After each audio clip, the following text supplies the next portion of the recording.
Well, today I want to talk about something that we always have a problem with. You know, it's like, and this is not the church behind me. And as you know, I just actually started the channel. It's been up about 3 months. So I hope you guys enjoyed today's message. It's just something that has been weighing on my mind. So I thought I'd just do this. How to resolve conflicts in your life. Do you have a conflict in your life that you're actually having a problem with? Or maybe it's someone in your life that's causing a problem. How do you resolve that?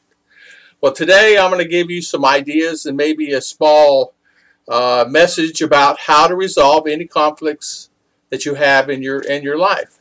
So the main thing you have to do in anything is you got to get encouraged in life. You know, what we want to do, we want to, for me, my wife and I and my daughter, we live like Christ every day of our lives. We try to. We're not perfect. And I am not a minister. I am not a pastor. I am no one that's very knowledgeable. I read the Bible, but I know very little about the Bible. I've read the Bible all my life, even as a child. I'd be with my father in his lap and have the Bible in my hand. I didn't understand the words, but I would sit and read the Bible. But as you know, a lot of times, people have always conflict with you, and you have conflict with people and others. Now, how do you resolve a lot of that? And it's really hard. So today I'm going to go through that and excuse my inexperience of doing this. I have done messages before, but not as many as, really not a lot. As you guys know, I was Southern Baptist before, and I've been recently SDA now for 2 years. It's a matter of choice. Not everybody, this is not everybody's cup of tea. People don't like a lot of preaching. People don't like a lot of sermons. But today, I thought, well, let's talk about this a little bit, because everybody has conflict in their life. Everybody has someone that they just don't agree with you, and you don't agree with them. But the problem is this is how I think we need to do, whether we all will do it. And I find myself, believe me, I am not perfect about it myself. So how to resolve conflicts in your life. Do you have a conflict with someone? Is there someone in your life that you have a conflict with? It could be your brother, your aunt, your uncles, your brothers, your sisters. It could be someone on YouTube. It does not matter, right? So, you know, it could be your relationship. You have a conflict in your relationship. Do you have a relationship with God? The main thing, you need a relationship with God. Now, first things first. A lot of people pray. A lot of people don't pray. Some people pray once a week, once a month. You pray whenever you feel like the desire to pray. People tell you need to pray 10 times a day. Maybe you need to pray 1 time a day. And I think it depends on the person. I personally pray more than 1 time a day. It's a choice I make. And I think all of us need to start doing that. But we're going to start out in Matthew. We're going to start out in Matthew. It's a verse in Matthew. I just want to read this, and then I'll expand on it. We probably have about 30 minutes of this today. So, Matthew chapter 5, verse 9. Blessed are the peacemakers, for they will be called the sons of God. Peacemakers is someone that you need to be. If the hardest thing in the world, if you have a problem, or someone has a problem with you, or you have a problem with someone, or a lot of times we don't know people have a problem with us. There are a lot of times we go through life and we don't know they have a problem. They may be jealous. We don't know they're jealous. They may be upset at us. We don't even know why they're upset. So what do you do to try to resolve that? If you don't know it, you can't resolve it, right? But the ones that you do know about, the best thing to do, it's the hardest thing to do, is be humble and reach out to them. First things first is reach out to that person and say, okay, I am here. Sometimes you have to swallow your pride. It's hard to do. Sometimes you have to go to them and say, I understand there's a problem between us. What can we do? What can I do to help resolve this? And then the hardest thing to do is to listen. Listen what they say. Peacemaker is not to avoid but to appease. Some will just go with the flow, and you can't solve anything until you actually reach out to the person. We need peacemakers in this world during this time, this pandemic. We don't have peacemakers now. We're all in trouble. A lot of conflict now between the politics, political, rich, poor, men, women. Many conflicts. How do we resolve the conflicts? For years, there's been conflicts all throughout the world. It's getting worse, and it's getting worse, and getting worse. The only way we're going to resolve a lot of the stuff is we need peacemakers out there. There's not a lot of peacemakers, including myself. I need to do a better job. If someone is angry or upset at me, reach out to them and figure out why. I had a friend 2 years ago come to me and said, I was angry at you for a long time. I said, why? He said, because you had what I wanted. I said, what's that? I said, I didn't have anything. I was living like here. I was living like, what do you mean? You had what I wanted. I wanted to live like you live. But I was angry at you because you had it before me. And I was angry because I was living a better lifestyle than you, and I wanted to be you. And I was angry at you, and you did not even know I was angry at you. So what do you do to resolve that? Right? All of us have people that are angry at you, but the first things first is reach out to them. And I'm going to look at another verse here, if you guys don't mind. If you would look in 1 John. And I'll pause a second while everybody's getting their Bible. If they get their Bible, it's okay. If not, I have the verse here. 1 John chapter 4, verse 20. Now, in this verse, anyone says, I love God, yet hates his brother, he is a liar. For anyone that does not love, I'll turn the page, his brother, who he has seen, cannot love God, whom he is not seen. Now, what does that verse say? That verse says, basically, you guys can read the verse and get something out, but what I read it as is this, that whom he is not seen. I love God, I have not seen him. How can I love someone that I have not seen? And yet I am angry at my brother and my sister and everybody in life that I have actually seen and been with. God is saying, love thy brother. We have to repair our relationships. Not only that, we just have to repair relationships in life. If we don't repair our relationships, if you have a problem in your relationship with your husband or wife, we all have to bow. We all have to meet a common ground together. If we don't have that meeting of the common ground, we're all not going to get along. If I don't meet the common ground with my wife, and she does not meet that with me sometimes, even though she does not want to, she will do in order to keep peace, or I will do the same. We are not perfect. I am not perfect, man. She has her hands full with me here at the house. My wife has her hands full because I am not perfect and I am a handful, and I admit it. And the Lord probably says, oh no, Tom, what's going on now? But I pray to the Lord every day, and I try to do the very best I can do because I am not perfect. And we're going to look at 1 Peter. And we're going to look at 1 Peter chapter 3, verse 1 and 2. Wives, in the same way, be submissive to your husbands, so that if any of them do not believe the word, they will not be without notice. So when you have conflict in your marriage, and you have marriage, it's not happy, and your wife is not happy, your husband's not happy, you guys set apart, you guys don't have a bonding time, the most important thing in a relationship is, actually, there's two things. First comes first. You have to have a relationship with your husband or wife. That has to be. And what I mean by that, a lot of people don't have a relationship. They don't talk to each other. They don't have that time. You have to have that bonding time with your husband or wife, with or without kids. Most of the time it's without kids, even if it's a room for 10 minutes a day. You have to have that. If you get up in the morning, talk to your wife, talk to your husband, have that bonding time. If you don't have that, how can you have bonding in relationship? You have to have that. And the reason I'm doing these verses is because you know what?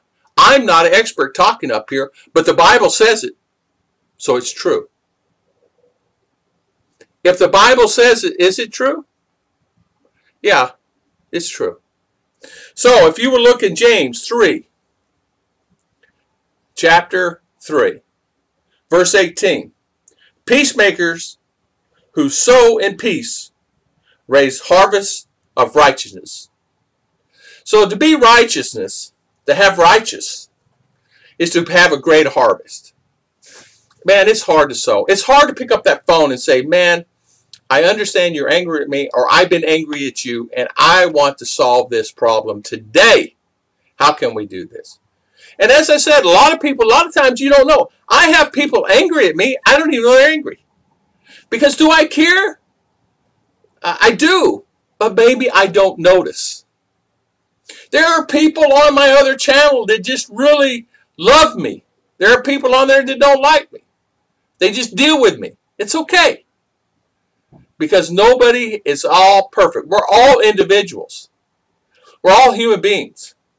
When God created us, we put us here, we're all different. And Satan is always beating at that door to get in there. So, these days, if you gossip, if you talk about people, that's a sin. So have you ever had this saying, what you sow, you will reap? I've said that. Hey, what you sow in the ground, you're going to reap the benefit, or you're not going to reap the benefit. What comes out of here, you can reap the benefit, or you can sow what comes back on you. If you gossip or talk about someone, all it's going to do is cause problems. If you gossip and say some funny things about them and call them names and call them strange names and names that's not good. It's not good. It's not good to have that. You know, it goes back to when I was working in the supermarket trade, and I was over 600 employees at one time. A lot of times my hardest problem in my life was not the customers, of the thousands of customers come through those stores every day. It was not the customers that gave me a problem, it was the employees. It was fighting in between each other. They would fight, they would argue, they would not be happy. Oh, I'm not going to next to her on the register because I don't like her. Well, what do you mean? You've been with her for 3 years. So I would have to get my store managers and have to say, what is the problem here? You want me to resolve it. They did not want me to resolve a problem. I would resolve the problem. No, sir, we'll take care of it. It'll be done today. And that's the attitude that you need to have. If there's a problem, grab charge of it, try to make it right. Not everybody, even if you reach out to them, are going to say, okay, I'm going to be okay with that. They're going to say, oh, man, I ain't going to make up with you because I don't like you. That's fine. You did the very best you could do. You prayed about it. You thought about it. At least you reached out. Because once you're gone on this earth and you do not sow and make everything good with the people, God wants you to be good with the people that surround you, and if people have a problem with you, or you have a problem with people, reach out to them and try to resolve the issues. If you are living by the sword, you will die by the sword. Everybody's heard that saying, right? You get more when you sow than you do when you don't sow. When you put vegetables in the ground, you get more out of than when you don't put vegetables in the ground. The same thing goes when you're in a relationship, or when you have a family member, you have a brother or a neighbor or someone that's not happy with you. You have to sow and make sure that why are you not happy with me, and try to figure it out. They may tell you, they may never tell you. So what you have to do is decide in your mind, I did the very best I could do, and I'm doing the very best I can do, and I am doing it. So if you have kindness in your heart, I've done this. If you show kindness, will they show it back? Sometimes. If you show anger, what will they show back to you? Anger. If you get more with honey than you do with vinegar. If you show happiness, will they show happiness back? Not always. Because they have so much anger. And what it does, it builds up so much in their mind. And in their mind, it takes off. And the devil feeds it. It's like a fire, a slow start. And before you know it, it's up to here, and they really hate you.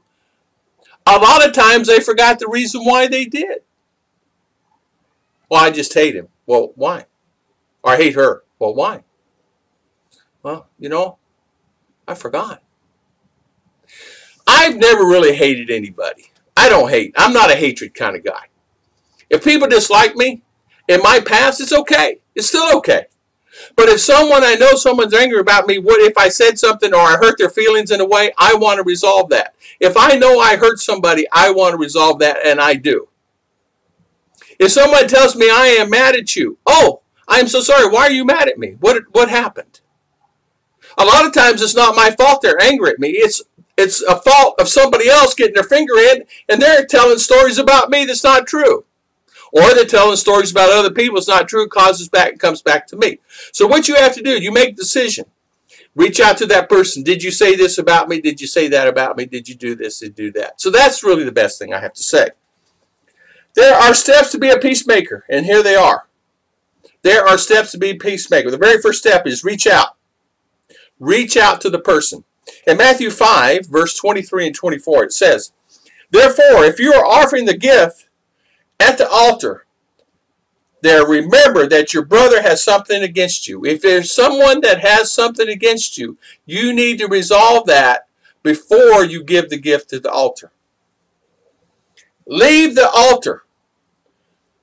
There in front of the altar. Leave your gift in front of the altar. Then go back and reconcile your problems that you have with your brother, and then go back to the altar and give the gift. Work out all your problems. And get this, time heals nothing. Oh, I just forget about it. I'll worry about it. A year goes around, 2 years. They're still angry at you. There is no way in the world you can actually get out of a problem if you don't resolve it, because all it does, time builds more anger. You have to. So when you reach out to someone, do you begin, the statement is, what is my fault? What did I do? Why are you angry? You can't go and say, it's your fault. It's your fault. It's your fault. Pick up the phone, pick up an email, pick up something, reach out to them and say, hey, I am upset because of this reason and that reason. So the rest of the start is filled with love Jesus. And so most people, now listen, all of us are self-centered. All of us want to take care of ourselves. Everybody has their own agenda in life, and everybody wants to do their own thing. Understandably so. If a person comes in there and they're on your same agenda, that's wonderful. If they come and they're making conflict in that agenda, you say, well, I don't like them because they're making conflict in that agenda. What you have to do is figure out a way that you can all come on the same page. It's like I used to say, there's a sandbox on this earth. All of us are filled in this sandbox. You're going to have a lot of people that's going to be happy at you. You're going to be a lot of people that's angry at you. In that sandbox, someone can just get out of the sandbox and walk away. They'll be angry. You don't know why. Maybe they did not get the attention they thought they needed when you were giving out attention. I don't know. It does not matter. But what does matter, you reach out to them and figure out if there's a problem there that you caused or a problem that happened that you can help them with. Now, you don't want to run around and, what I mean by this is somebody say, well, I have a problem with you and you're not resolved my problem. You go on and on. Just do the very best you can. Not all problems can be resolved. You hope they can. But not everybody's going to be like you and think like you, and people don't think like you. If you look at James 1, look in James 4, verse 1. It says, what causes fights or quarrels? They are caused by selfish desires, or continually or inside. When I am at peace inside, and peace inside me, don't bother me or upset me. So what happens is when we're at peace, we don't want to be bothered. If someone's mad at you, we're at peace. We don't care, right? But maybe we should start caring, because there has to be peacemakers out there. We got to reconcile what happens in the past. Why does a marriage not work? Because men would say we're not compatible. Well, everybody on this earth is not compatible with their wife. I'm not compatible to Ruth. We may have the same wants and desires. We just found a way. Nobody's compatible to anybody on this earth. What's compatibility? I am not identical like she is. I don't have the same thoughts. I have the same thoughts sometimes, but I don't have the same mannerisms and everything else. I'm not a female. And she's female and I'm male. So their compatibility is we get along on the same desires. We have the same desires and wants. We're compatible in a lot of ways, but we're not compatible 100% like this. We're compatible in a way is she likes ice cream, I like ice cream. She likes adobo, chicken adobo, I like chicken adobo. I hate green peas, but she loves green peas. She likes to stay up late at night, 11, 12, 1 o'clock, 2 o'clock in the morning. I like to go to bed at 10 o'clock at night, 10:30. So you have that availability that there's a difference that you just have to work it out together and have that compatibility. Not everybody is going to have that. So we want to have that. A lot of us, us even here in USA, or here, I was here in the Philippines, a lot of people in USA are like this. And what I mean by that is I have a lot of friends that email me, and Tom, listen, I found a Filipina. We're compatible, and all of a sudden she changed. No, she's always been like that. She just adhered to your thing. In other words, she likes fishing. Well, she's never really been fishing in the U.S., so she likes to do this, likes to do that, but never really been fishing. But she just agreed with you in the beginning. And the same thing goes with the men. I have a man from U.S. He says he likes doing this and doing that, but yet he comes here and he don't like doing anything at all. He likes sitting on his butt. Well, you know what? That's just the way life is. So you just have to figure that out and work that out between the two of you, right? You must learn to love to grow up. We all have things that we need to work out. Being more aware of your husband or wife or brother or sister, and be aware of everybody that's around you. And that's the thing. That's the thing that we want to always do. Just be aware and always try to reach out to that person and try to make amends to it. You know, it's like in Matthew 7. Matthew 7, verse 3. We all know this one. Why do you worry about the speck in your eye when you have a piece of dust in your own eye? When you're at peace, you feel better. You feel better. But when you are hurting, hurt is there. Here's an example. Say you go to a gathering, you have somebody come in, and in that gathering is someone you really just don't like. So you sit here, and they may have to come sit at your table. Do you look at them? Do you acknowledge them? Do you even get around them? Do you talk to them? Do you do anything to them? Most of the time you do not. You get up and you end up moving somewhere else because you don't like that person. Well, in some cases, that's really bad. Need to find out what that person don't like about you and you don't like about that person and try to work it out. And it happens. It happens. It happens all the time. It's like years ago when I was a salesman. I'll tell you this. I'll tell you this story. One of the very first things I started as a salesman, I got out of the supermarket industry because I was tired. I was tired of working 7 days a week. So I got another thing is I started working 7 days a week also. But what was really frustrating to me was that I actually worked 7 days a week, and I had no vacations, and it was just a horrible situation. Calls middle of the night. Some of the stores were open 24/7. So you know, same old story. I locked this. The safe won't open. You know, got robbed. Or this, that. There's always something going on. As you guys know, it's life. One of the very first meetings that I went to, and I was going to be a salesman, and actually my very first job I was going to do was going to go sell insurance. I didn't like it. I didn't last too long at it. But anyway, in the interview, the guy says to me, Mr. Young, we're going to pay you a salary every week for the next 12 weeks. After that salary, you're going to go on commission, but we're going to give you a base pay off the sales that you have at Life and Casualty Insurance Company out in Nashville, Tennessee, and you get whatever your book does. So you'll make good money.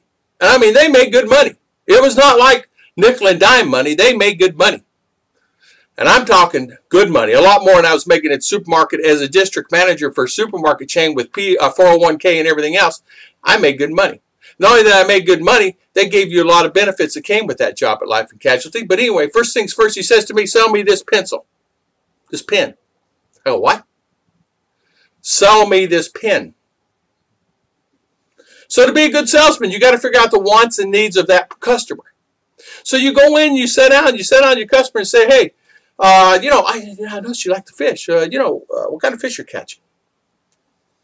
Wants and needs. Sell me this pen.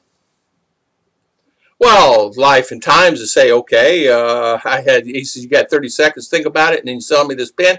You don't do this, you will not get the job. I have 20 other people in line. They'll easily make that $2 grand a month that we're going to give you back in 1980.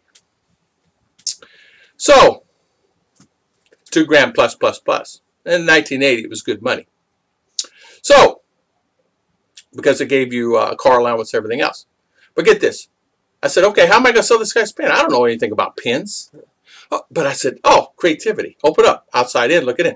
So I tell you what, this is one of the best pens on the market. It actually puts out black ink. In this black ink, not only is it special because it's got a roller ball at the end. And if you look, this has a clip at the top. This is perfect for a pocket. You can put this in your pocket. It's not like the other pens that break apart and they roll around. Not only this has a long life cartridge inside it. This cartridge itself can not only last, it'll last for 17,000 hours. I just made that up, right? I didn't know what it'll last.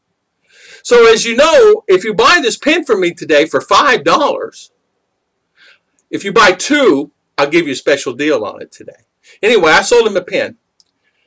I got up from the table, walked out the end of the room. He goes, you got the job. I'm telling everybody else to go home.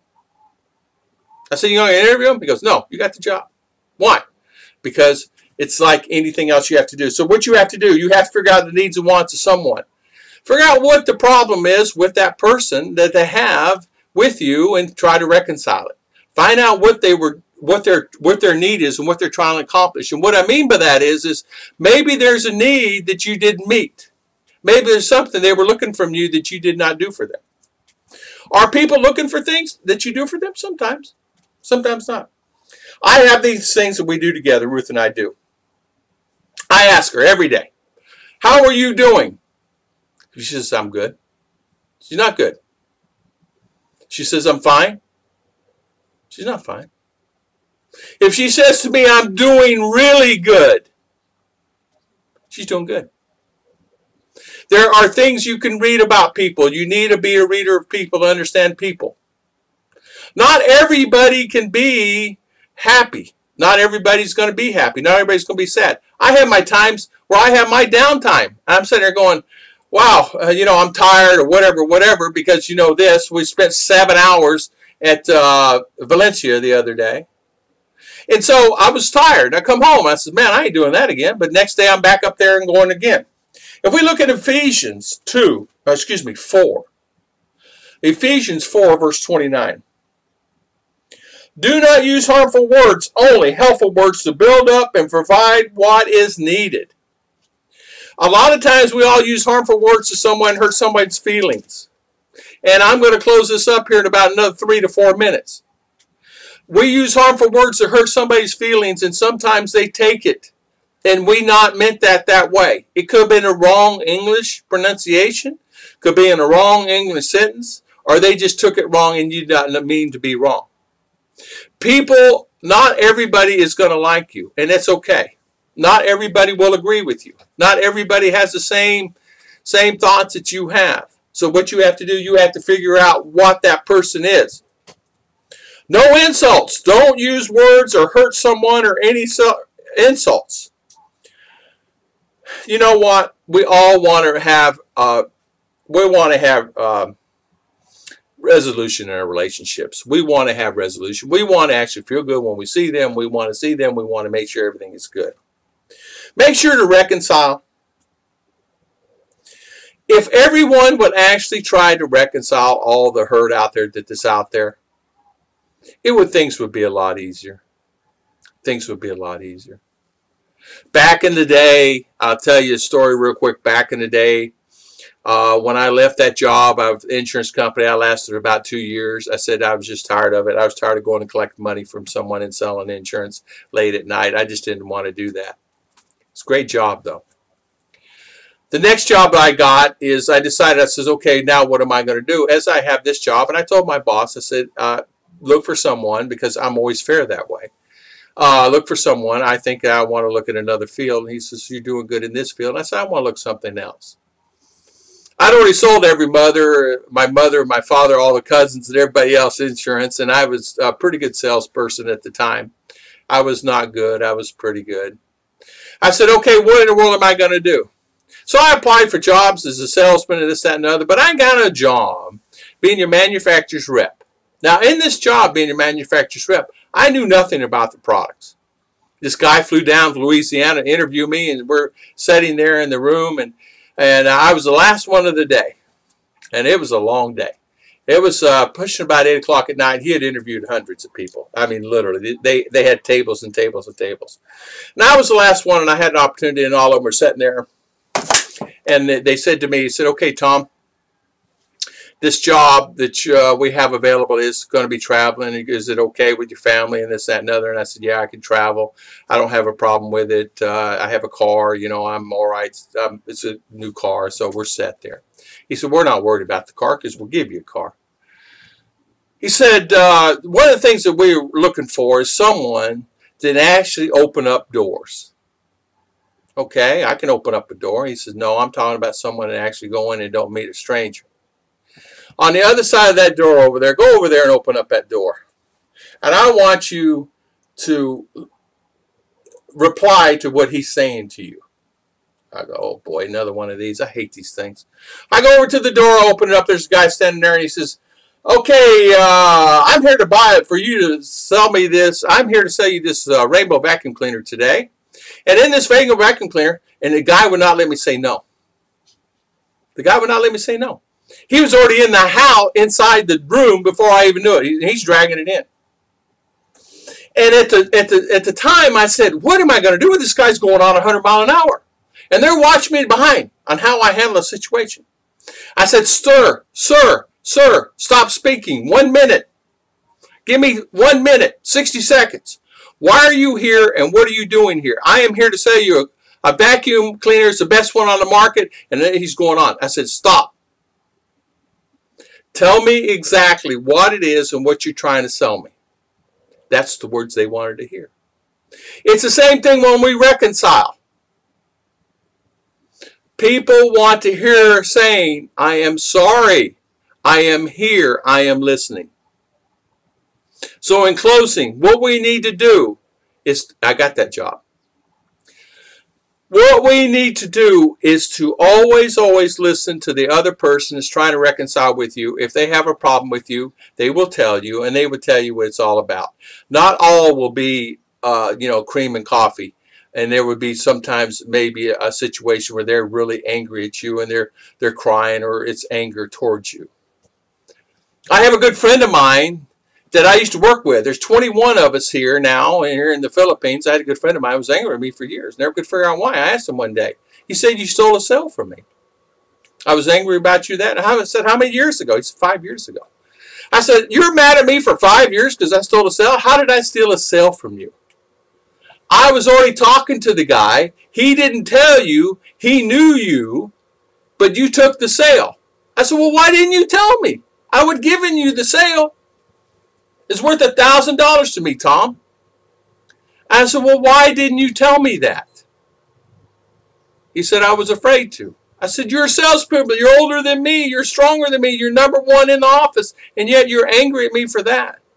He said, yes. And I said, well. And I had to come here to the Philippines and figure that out. So what does that tell you? How situations happen and people get angry at you for something that you don't even know they're angry at me. I said, I didn't know you're angry at me. You've been talking to me. He says, oh, yeah, I never really liked you, but now I love you. I said, why? He says, because who you are. Not everybody goes that way, Tom. I said, well, it's okay. I said, it's all right. But I said, at least we talked about it. We figured out what the problem was. I said, I'm terribly sorry. You want the $1,000? He says, no, of course not. I said, I'm glad we're back together again as close as we were. I said, I wondered for a long time what happened. I said, I thought maybe it was your relationships with your wonderful Filipina. He goes, no, my relationship was fantastic. I just had a problem with you. And I said, well, I'm glad we talked about this then.